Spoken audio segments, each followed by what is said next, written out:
헤어지고 잘 지내는 척하면 상대방이 안달난다. 이런 얘기 듣고 SNS에 잘 지내는 척하고 계셨다면 당장 그만두셔야 해요. 잘 지내는 척하는 방법이 잘못됐다는 게 아니라 여러분 상황에 안 맞는 방법일 가능성이 높거든요. 무턱대고 유튜브 영상 따라하면서 잘 지내는 척, 고프레임인 척 고자세만 하다가 제외할 수 있는 기회 영영 날려먹을 수 있으니까 오늘 영상 꼭 집중해서 시청하세요. 오늘 영상 보면 무조건 안달나게 할 수 있는 거임? 절대 그렇지 않아요. 만약 그런 방법이 있었다면 모든 이별에 똑같이 사용해야겠죠. 안달이 날 사람과 상황은 이미 정해져 있습니다. 조건에 충족하는 사람들은 안달나게 할 수 있지만 조건이 전혀 아닌 사람들은 오히려 역효과가 나서 제외할 수 있는 상황도 날려먹게 되는 거죠. 그런데 잘못된 행동으로 충분히 안달날 수 있는 상황마저 망치는 경우가 있어요. 오늘 영상은 안달날 수 있는 남자를 최대한 효율적으로 안달나게 만드는 행동들을 소개해 드릴 겁니다. 어떤 상황이 안달날 수 있는 상황인데요? 최소한 명백한 내 잘못으로 이별하는 상황은 아니어야 해요. 특히 상대방이 나에 대한 피해의식, 트라우마 같은 걸 주장하는 상황에서는 이렇게 상대방을 안달나게 만드는 방법들은 피해야 해요. 물론 내가 큰 잘못을 저질러 놓고 상대방에게 피해를 준 뒤에 사과조차 하지 않아서 상대방이 억울한 마음으로 연락을 하는 경우도 있어요. 이 경우는 상대방의 보상 심리가 나한테 사과를 받는 것에 치중되어 있기 때문에 연락은 올 수 있을지언정 제외를 할 수 있는 상황은 아니라서 크게 의미가 있는 상황은 아니에요. 그런데 권태기 같은 중립적인 상황 혹은 상대방의 잘못으로 이별을 하는 상황에서 오늘 말씀드릴 방법들은 꽤 효과적일 겁니다. 먼저 기본 원리부터 설명해 드릴게요. 상대방을 후회하게 만드는 방법에 관해서 검색해 보시면 고자세에 관련된 내용이 가장 먼저 나와요. 인간은 본능적으로 나보다 가치가 높은 사람을 원하기 때문에 내가 가치가 높은 것처럼 행동하면 후회할 가능성이 올라간다. 물론 가능성이 올라간다는 건 해석하기 나름이라서 틀린 말이라고 할 순 없어요. 헤어지고 나 자신을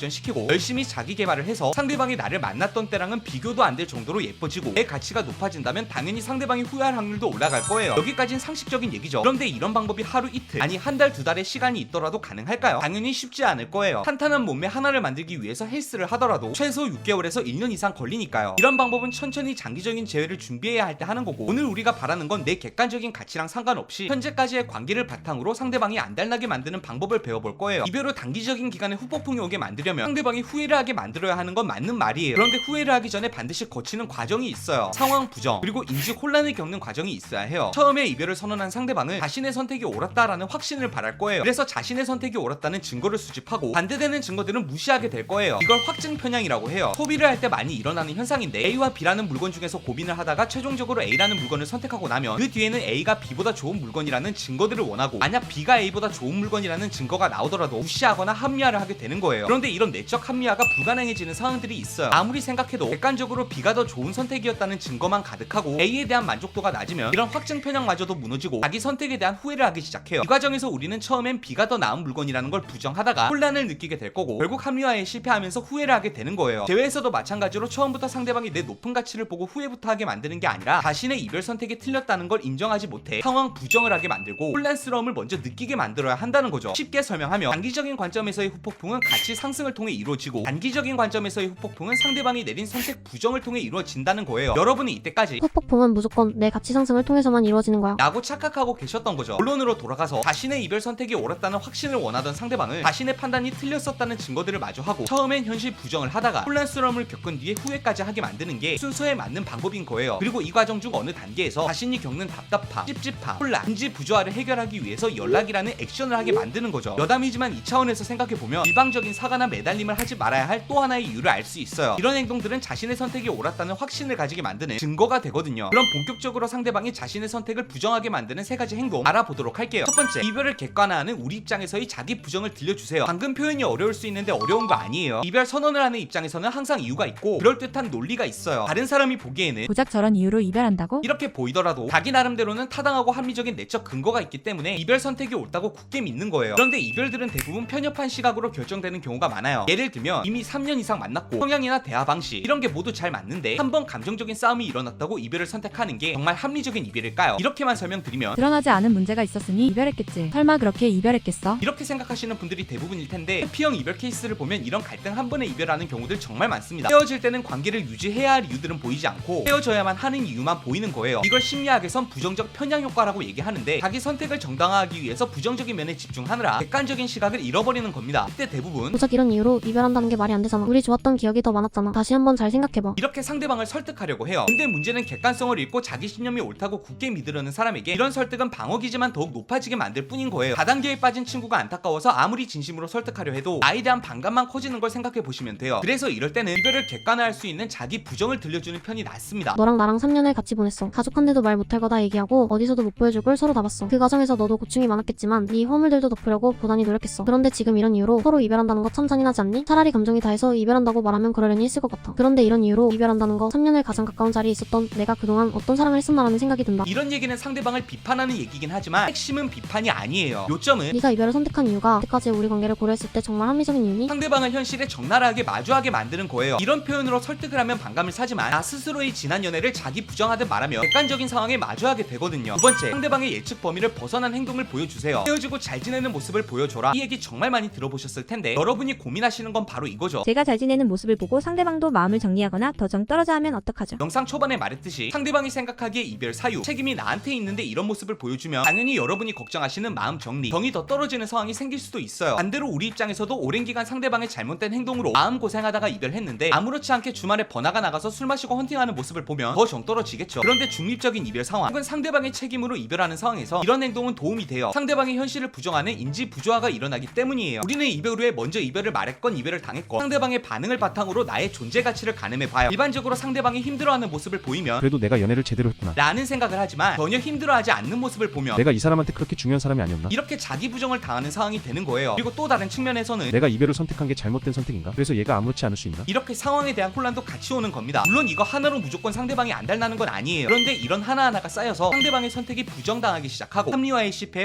혼란스러워지고 나아가서 후폭풍까지 오게 되는 출발점이 되는 거예요. 세 번째, 대화를 시도했을 때 애매한 대화만 받아주세요. 이번에는 연락 상황이에요. 내 상황에서도 과연 연락이 올까 싶겠지만 그래도 미리 알아두셔야 잘못 대처하실 일이 없을 거예요. 만약 상대방이 혼란을 겪다가 연락이 온 상황이라면 이 타이밍에 혼란을 극대화시켜야 해요. 여기서 중요한 점은 연락이 왔다는 사실에 너무 감격해서 매달린다거나 상대방이 원하는 대화를 모두 해주면 안 된다는 거예요. 우리 입장에선 너무 기다리던 연락이 오니까 상대방이 나랑 제의할 생각이 있어서 연락한 거 아닐까? 이런 희망적인 상상을 하게 되고 매달리고 싶은 마음을 꾹 참고 있었다가도 참지 못하는 경우들이 생겨요. 이렇게 행동하는 순간 상대방이 느끼던 혼란은 정리돼 버려요. 지금 자신의 판단이 옳았는지 아닌지 헷갈리던 와중에 내가 매달리는 모습을 보니 매달리는 걸 보니까 역시 내가 판단을 잘못했던 건 아니구나. 우리 이별은 확실히 애책임이구나. 이런 확신을 얻게 되는 거죠. 이렇게 연락이 왔을 때는 내가 대화를 주도해 나갈 필요는 없어요. 상식적으로도 먼저 연락이 온 사람이 대화를 주도해 나가는 게 당연한 거지 연락을 받은 사람이 대화를 주도해 나가는 게 당연한 건 아니에요. 너무 부정적이지도 너무 긍정적이지도 않은 표면적인 반응 예의 7회 이 정도만 지키시면 충분해요. 내가 먼저 상대방에게 질문을 던져서 대화를 이끌어 나간다거나 감정적인 대화를 이끌어내려 하면 안 되는 겁니다. 만약 상대방이 감정적인 대화를 먼저 꺼내더라도 우리 입장에서 지금 와서 이런 얘기가 어떤 의미가 있는지 잘 모르겠다. 피차 서로의 생각이 결정된 거라면 마음 아픈 대화 같은 건 하지 말자. 이렇게 거부하는 게 상대방의 답답함을 더 증폭시킬 수 있는 방법이에요. 그러다 영영 대화해볼 기회가 없으면 어떡해요? 이런 생각 때문에 망하는 거예요. 지금 당장 대화하지 않으면 달라지지 않을 것 같고 내가 너무 차갑게 대해서 포기하게 만든 것 같고 제외할 마음으로 연락 온 상대방을 내가 밀어내는 것 같아서 나중에 후회하게 될까봐 급발진을 하게 되는데 이런 급발진 때문에 재회에 실패하는 경우가 훨씬 많다는 거 꼭 기억하세요. 여기까지 헤어진 상대방 안달나게 만드는 방법 알아봤는데 이제 무턱대고 모자세를 취하면 내 가치가 올라가서 상대방이 연락 오는 건가요? 이렇게 물어보시면 안 되는 거예요. 어떤 방법이건 무조건 도움이 되는 게 아니라 그 방법이 통할 수 있는 상황일 때 해야 도움이 되는 겁니다. 오늘 영상이 도움이 되셨다면 연애언어TV를 구독하시고 댓글에서 무료 제외 전자책을 선물 받아보세요. 벌써 후기만 2000개가 가까이 쌓인 검증된 전자책이니까 읽어보시면 반드시 도움되실 거예요. 그럼 오늘도 행복한 연애 하세요.